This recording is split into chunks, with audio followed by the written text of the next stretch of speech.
শয়তান, তোমাকে প্রত্যাখ্যান করলাম।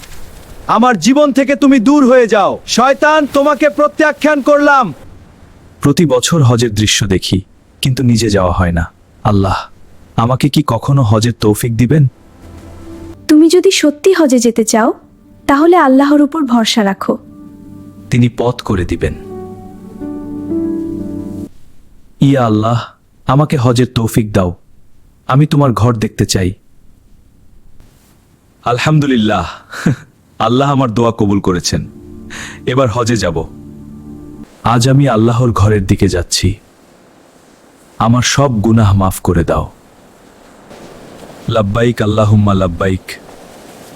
আমি তোমার ডাকে সাড়া দিয়েছি।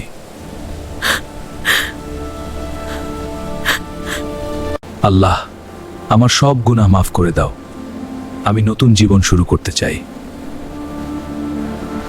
ইয়া আল্লাহ, আমার মা বাবা, স্ত্রী সন্তান এবং সব মুসলিমের জন্য দোয়া করছি।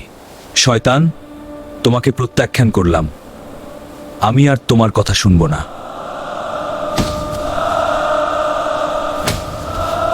আল্লাহ, তুমি আমাকে এখানে নিয়ে এসেছে। আমি তোমার গোলাম।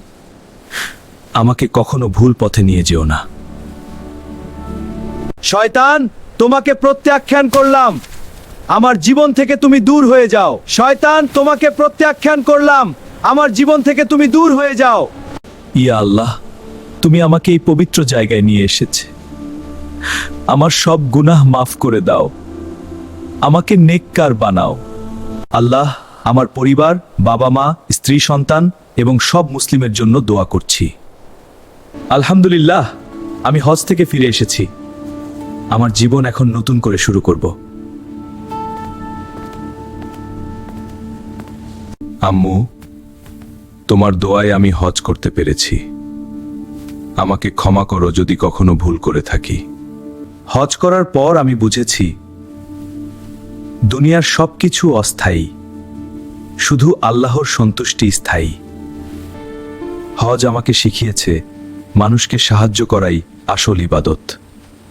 আল্লাহ, যতদিন বেঁচে আছি তোমার পথে চলার তৌফিক দাও।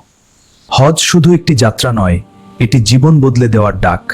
যারা হজ করতে পারেন না তারা অন্তত হজের মতো জীবন যাপন করুন। গল্প সমাপ্ত।